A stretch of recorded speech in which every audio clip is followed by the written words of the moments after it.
नमस्कार स्टूडेंट, स्वागत है आपका हिंदी के चैप्टर 2 में क्लास 6 के लिए, जिसका नाम है बचपन। बचपन किसका बचपन? ये इस पाठ की लेखिका ने अपने बचपन के बारे में बताया है कि वह बचपन में क्या क्या करती थी, कैसा उनका नेचर था, क्या वो पसंद करती थी, क्या पहनती थी, और ये सब चीज़ों को इसमें बताया गया है। आइए अब हम ये सब पढ़ते हैं। मैं तुम्हें अपने बचपन की ओर ले जाऊंगी। मैं तुमसे कुछ इतनी बड़ी हूँ कि तुम्हारी दादी भी हो सकती हूँ, तुम्हारी नानी भी। यानी कि जो लेखिका है इस समय इस उम्र की हैं, या तो वो आपकी दादी होंगी या वो आपकी नानी की उम्र की होंगी। बड़ी बुआ, बड़ी मौसी भी हो सकती हैं। परिवार में मुझे सभी लोग जीजी कहकर ही पुकारते हैं। जीजी का अर्थ होता है दीदी, जो कि बड़ी होती हैं, तो सब उन्हें जीजी कहते हैं। हाँ, मैं इन दिनों कुछ बड़ा बड़ा यानी उम्र में सयाना महसूस करने लगी हूँ। सयाना मतलब जब इंसान उम्र में बड़ा होता है, तो अब उनकी उम्र इतनी हो गई है कि वह अपने आप को सयाना महसूस करने लगी हैं। शायद इसलिए कि पिछली शताब्दी में पैदा हुई थी। शताब्दी का अर्थ होता है 100 वर्ष की अवधि। यह जो शताब्दी चल रही है इसे 21वीं शताब्दी कहते हैं, और लेखिका का जन्म जो हुआ है पिछली शताब्दी, इसका मतलब इनका जन्म 20वीं शताब्दी में हुआ है। मेरे पहनने ओढ़ने में भी काफ़ी बदलाव आए हैं। जब से लेके अब तक उन्होंने जो पहले पहनती थी उसमें उनके ओढ़ने पहनने में काफ़ी बदलाव आ चुका है।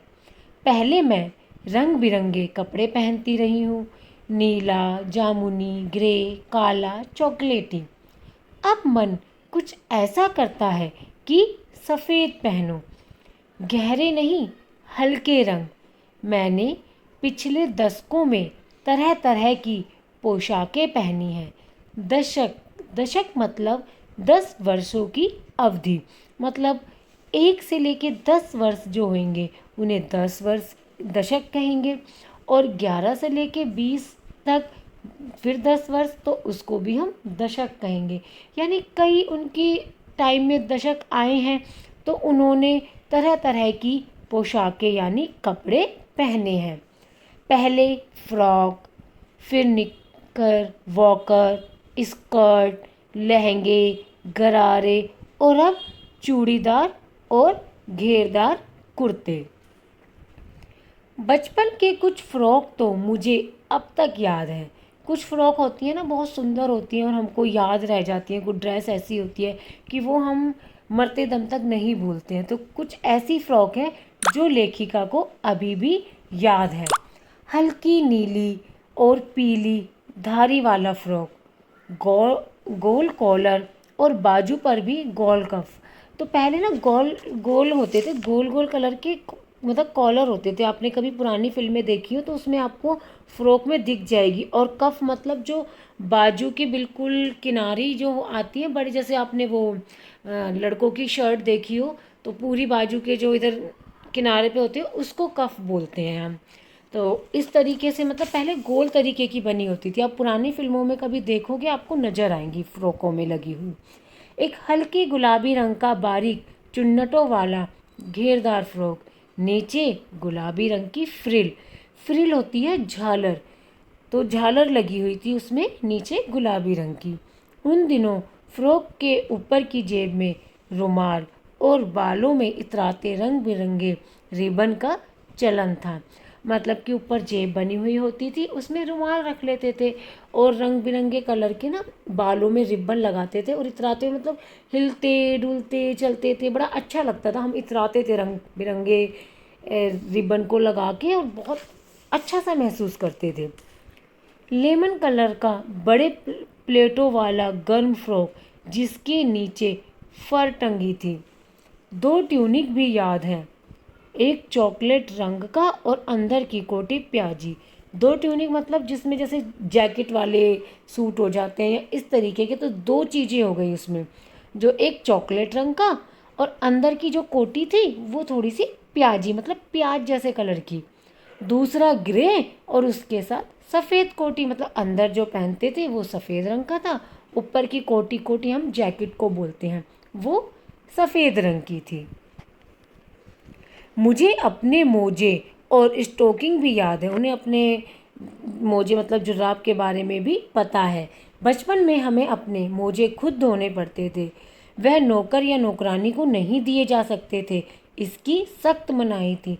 मतलब वो अच्छे खासे परिवार से थी, उनके परिवार में नौकर नौकरानी थे, परंतु अपने सॉक्स अपने मोजे वह खुद धोते थे, उनको नौकरों को देने के लिए सख्त मनाही थी।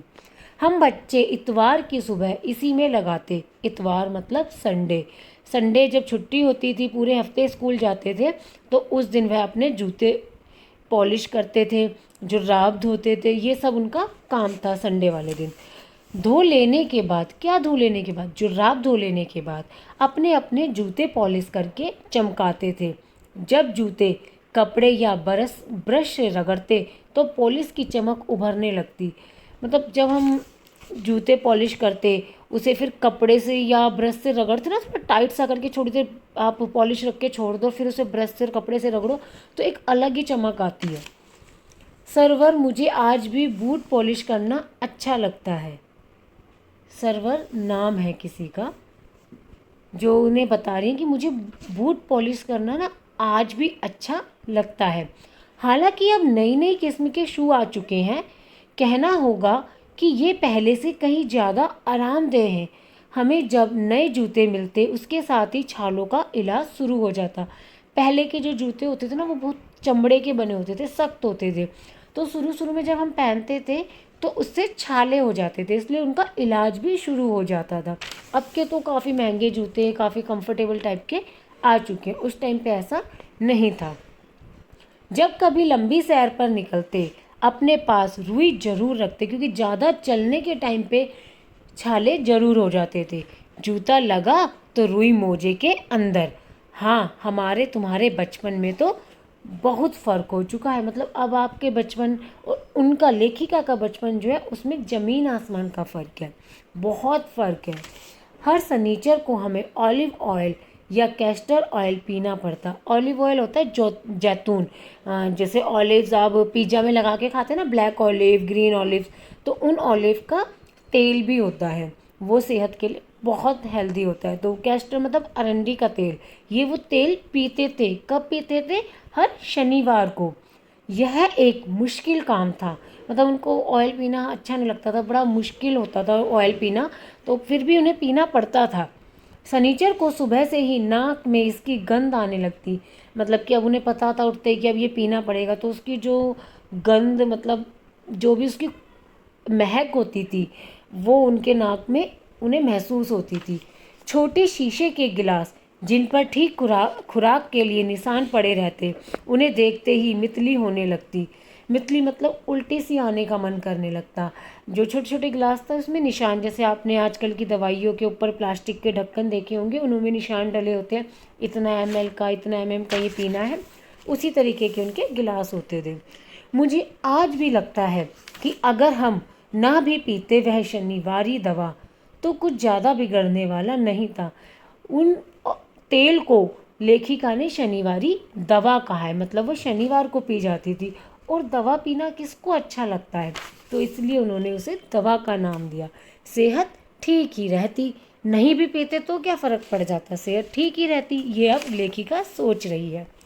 तुम्हें बताऊंगी कि हमारे समय और तुम्हारे समय में कितनी दूरी हो चुकी है। अब लेखिका बताएगी कि उनके बचपन में क्या चीज़ें थी और आपके इसमें क्या है। यहाँ तक कि बचपन की दिलचस्पियाँ भी बदल गई हैं। अब आगे का चैप्टर पार्ट 2 में करेंगे। धन्यवाद।